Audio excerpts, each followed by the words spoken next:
Welcome, everybody, to This Week in Cannabis Live. I am Jay Rosenthal. 2 over is Jeremy Burke. He is my co-founder and our editor-in-chief. And in the middle is Mark Hauser from Cannabis Musings. We are high spirits free today. Thank God. Right? I thank God. Good riddance. Yeah, that's right. Good riddance. I know. You really bring us down. No, just kidding. But I will say before we get going, we did have some Olympic talk last week, and men's hockey did start. Women's hockey continued. The Canadian women's team got rolled by the United States, but following quickly on that, they came back. And the U.S. men's team and the Canadian men's team both won yesterday. So hockey is in full force in the Olympics. Everything else is everything else, but hockey is taking center stage on this podcast and show relative to other Olympic sports, if that's okay. Is that okay, Jer? No, skiing, slopestyle, all of it. Hockey sure. number 2. Oh, really? No. Yeah.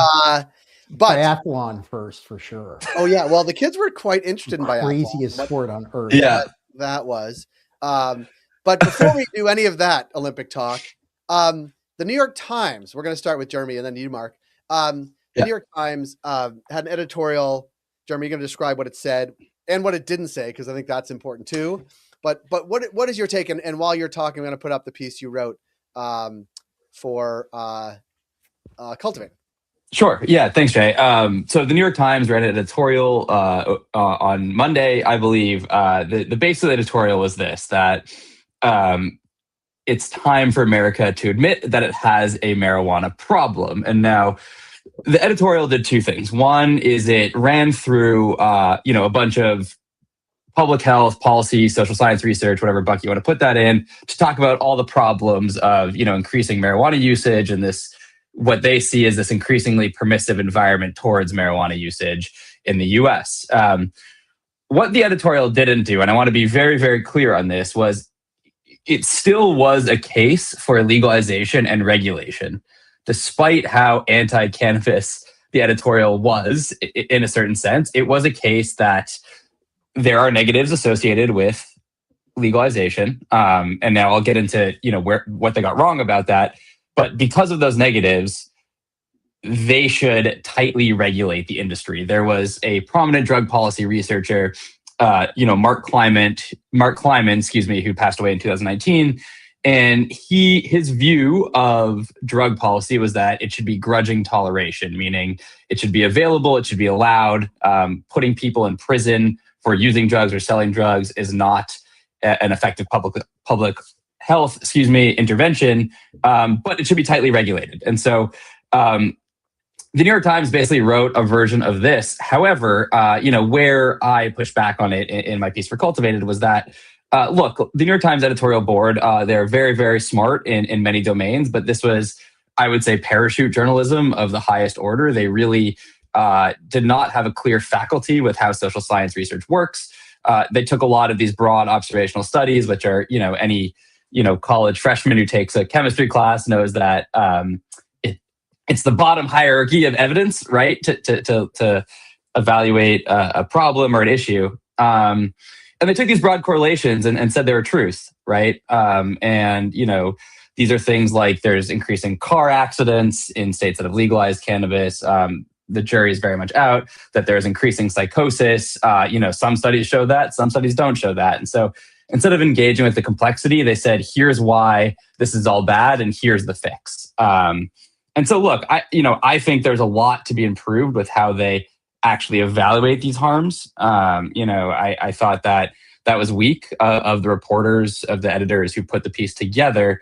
And 2, they didn't really engage with many of the trade-offs that this policy means, right? They said they should increase taxes, and because, look, we increase taxes on tobacco, it discourages use, but it's a very different industry. There are very different market dynamics to how tobacco is regulated and sold in the US than cannabis.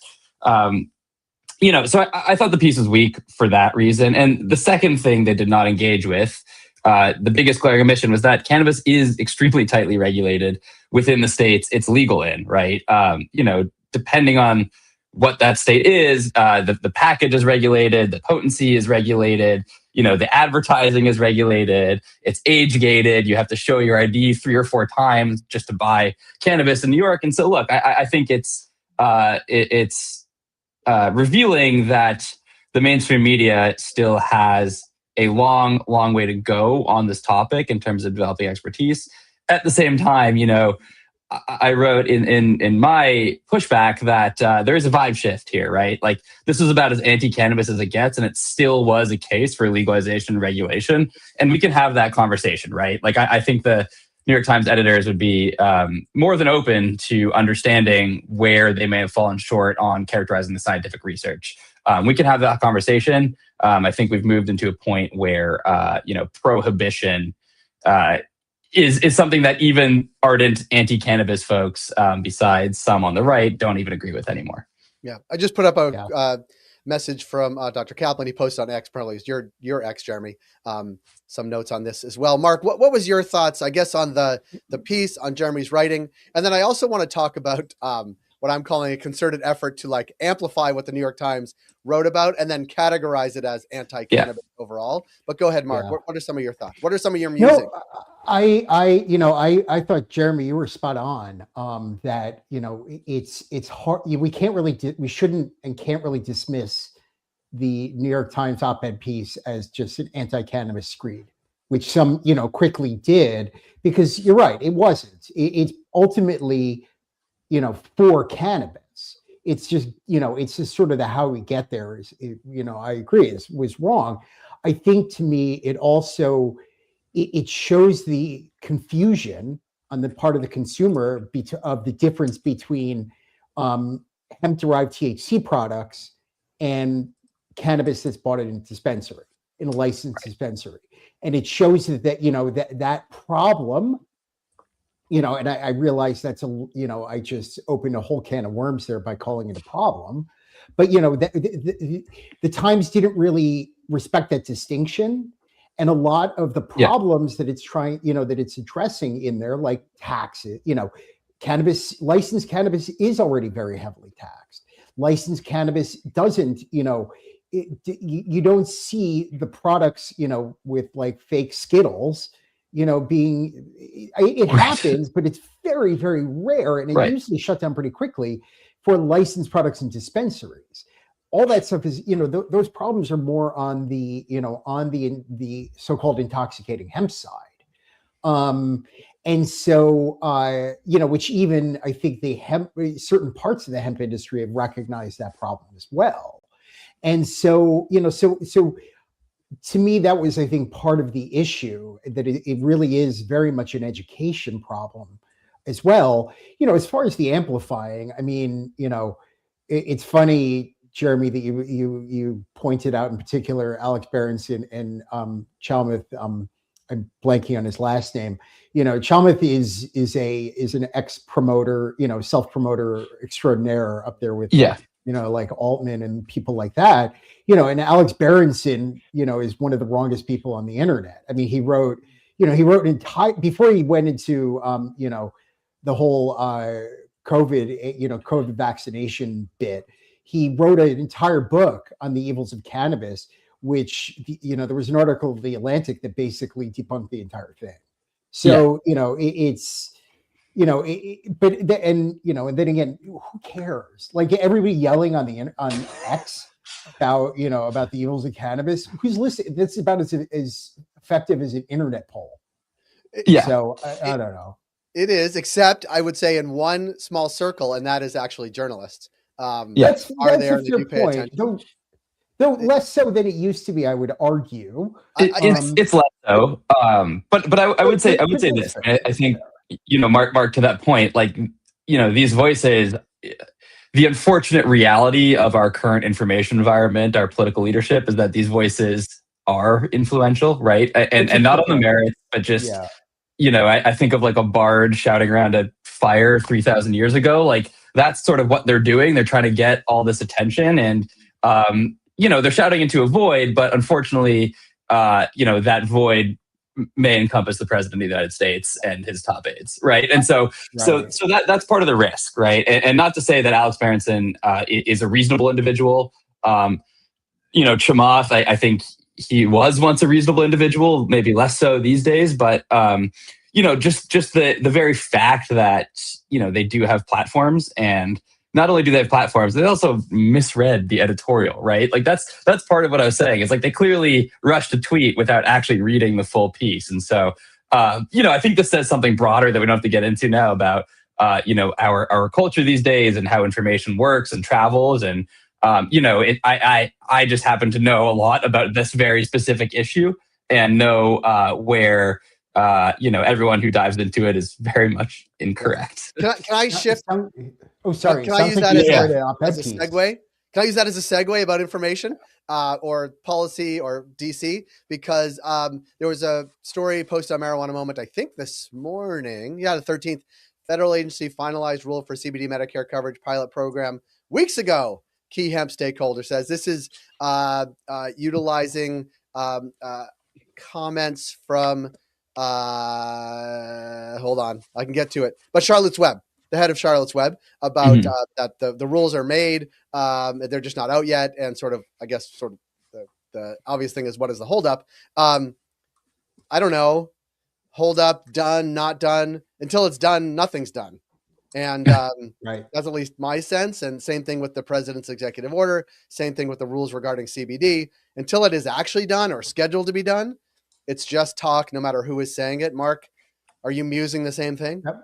Oh, I think I wrote about this 2 weeks ago, and I referenced, I made a reference to something that nobody under 40 will understand, which was, where's the beef? And which was for those who were under 40, was a Wendy's campaign from around 1980 with this nice old lady who came up to the McDonald's counter or whatever and said, "Where's the beef?" And it's hilarious. But it kind of, it's shocking that, yet not at all surprising. I guess it's really, the word is disappointing, but yet not at all surprising that we haven't seen anything. And it's where this should be pretty easy. The work's all been done. Right. The study's there from HHS. So why hasn't Pam Bondi, changed it? Why? Or gotten the DEA to change it? Because didn't you see the Dow was above 50,000, and that's right. What Bondi's focused on. Yeah, $50,000, no less. Yeah. Yeah. Yes. Oh, man alive. Yeah, it was a weird week for Pam Bondi. She may not think so, and her audience of one may have not thought so, but I think the rest of the world maybe does. I guess we will see. I mean, there's nothing else to say other than we will see if they are correct, if the rules are done, and if they're coming out. I don't know the answer to that. And the truth is, nobody does. And I guess that is the point, that nothing is predictable in DC on the best of times. And this is not the best of times, or the most predictable administration. So we are where we are. Right. Can I just have one thing to, I think though, it's also what, I'm assuming that the head of Charlottesville, again, I apologize, I'm forgetting his name, is correct that, that it's, the work is done at the FDA. It just hasn't been issued. I think that this shows where you run into, you've got people at these agencies who are mean well and are trying to get stuff done. Which is what HHS did. But then it runs into the wall of politics, where of cannabis policy. And even though CBD is non-psychoactive and psychotropic, it's still in that sort of realm, and it runs into that problem, unfortunately. Jared Stanley is the co-founder. Jared Stanley, thank you. Agreed with all of that. Someone just LOL'd this whole conversation about the administration. So I like that. I want to move on, Jared, because we had an interesting conversation with the CEO, co-founder and CEO of Canix, who just acquired Trym. So this is cannabis technology, ERP technology, acquired a company that does a deep dive into cultivation, which was Trym. She said something really interesting, sort of on a macro about acquisitions. I'm going to play that, and then we can sort of talk about what she said. She's talking about how acquisitions often fail and why this one's different, but hold on one second. Company in real life, especially with tech, can be really challenging. How do you approach that? There's that McKinsey study, which is actually 50% of M&A acquisitions lead to less value for both companies, are not accretive at all. So 50% of acquisitions in practice fail. So I think most don't really realize that, because there is so much operational difficulty in putting two companies together. The team, the products, the two cultures meshing together. So that was definitely on our mind. What we think is best here is clarity. Just being really clear. What is this? Is this an acquisition? It's a merger. Okay, it's an acquisition. Where will the team go? What are the clear roles that they're going to have in Canix? And what are the expectations that everyone should have going into this? For the product, are we going to integrate or are we going to rebuild? And we actually made a lot of these decisions in diligence. That was part of moving forward, because a headline is one thing, but it's not useful to our customers. We want a successful acquisition. I was quite impressed with her, and sort of the thought that she brought to it, Jer.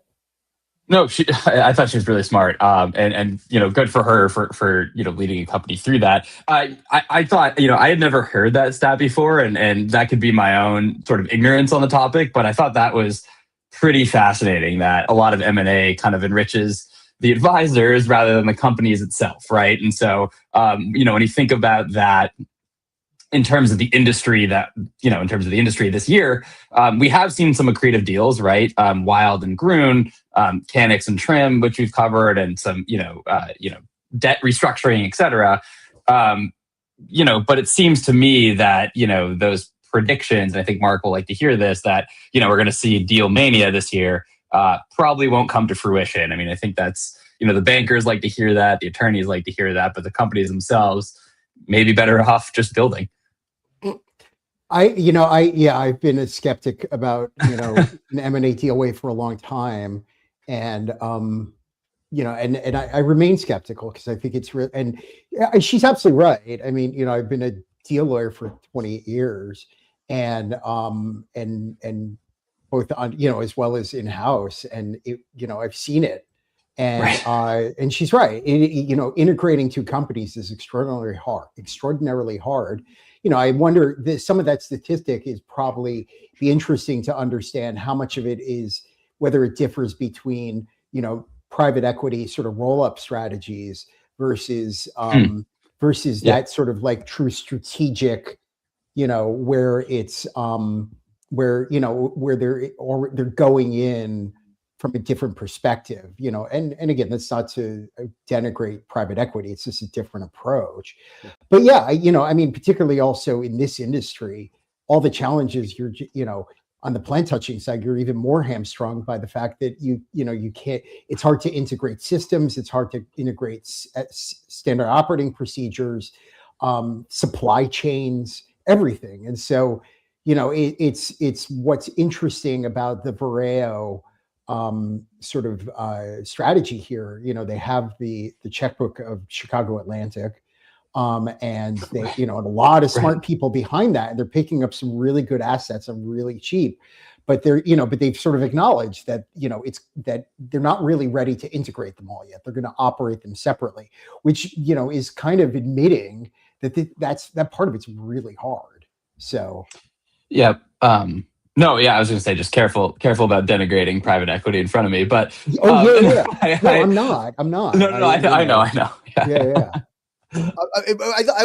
I mean, who knows? Like, she was saying all the right things. That's one thing. But I also think the idea that there was a cultural fit shouldn't be overlooked in this case, because they seem to have known each other. They're integrated with each other already, because Trym is very deep in the cultivation, and Canix is more sort of broad-based ERP.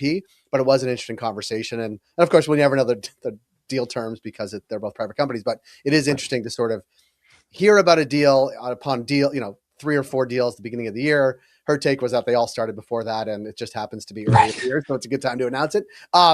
So correlation, causation, we'll see. But it was a good conversation, and I always like to, and Jeremy, you do too, sort of talk to founders, leaders, to see sort of what their thinking is about where the industry is today.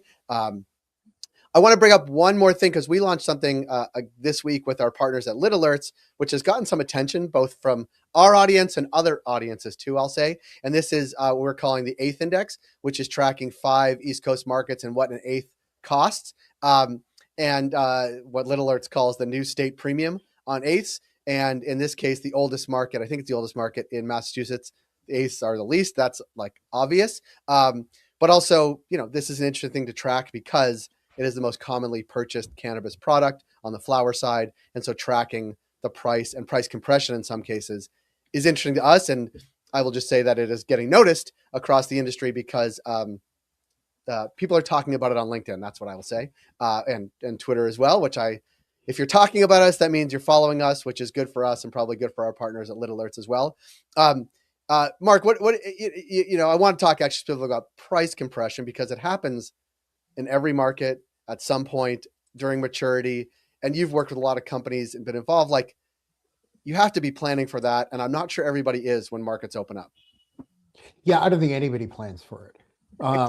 And we've seen the same thing happen in just about every state where, it goes online and there's an incredible surge of demand because from users who are opened up to a lot more products, a lot more choices, and something that's safely tested and are willing to spend a little bit more for that optionality, which is the whole premise behind licensed cannabis. And then supply ramps up and over ramps up too quickly.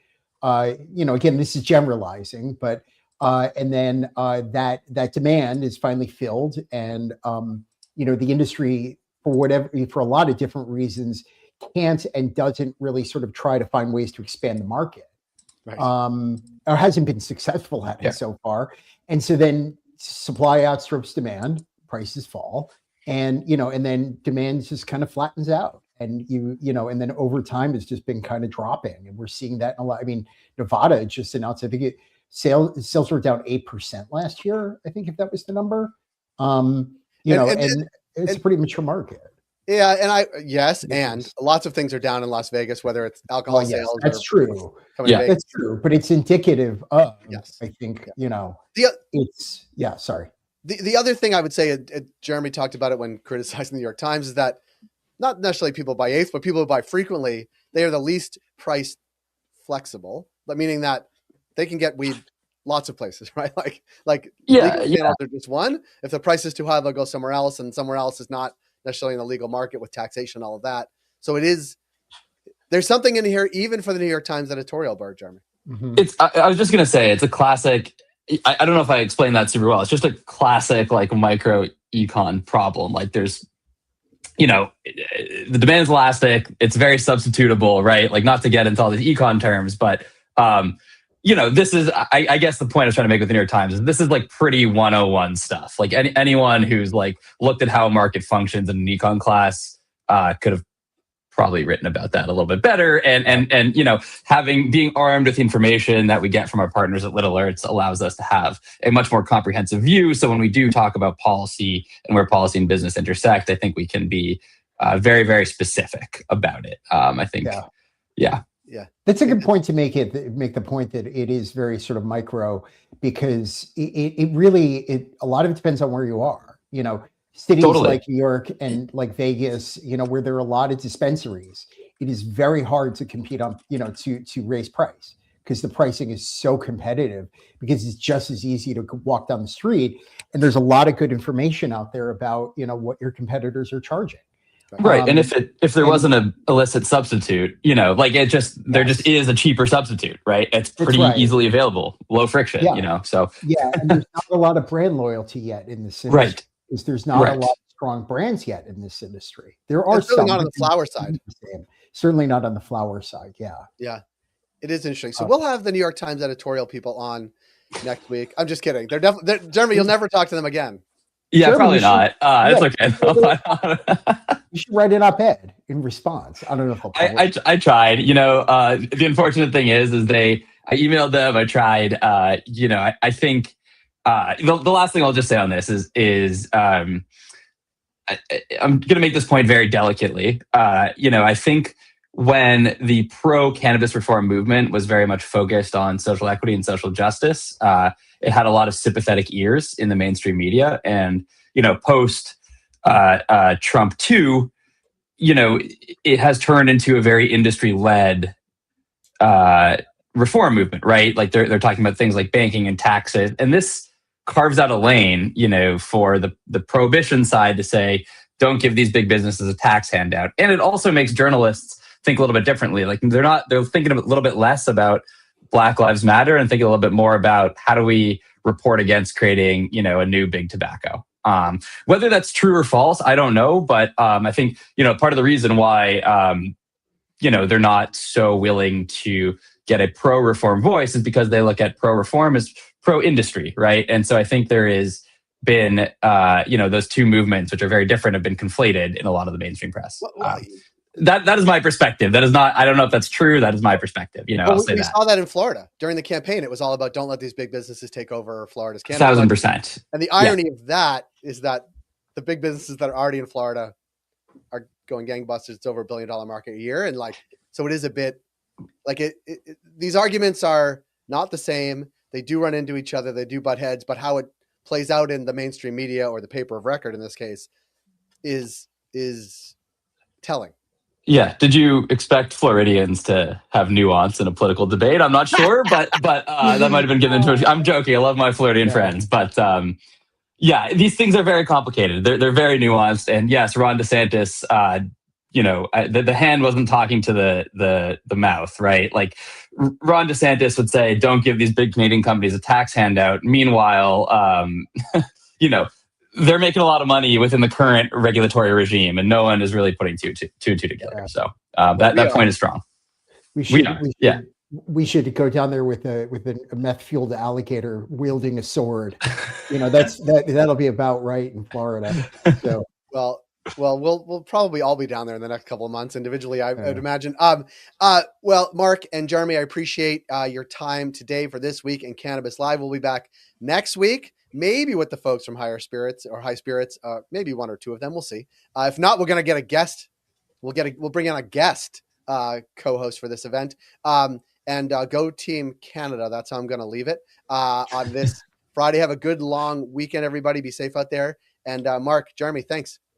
Thank you. Bye, y'all.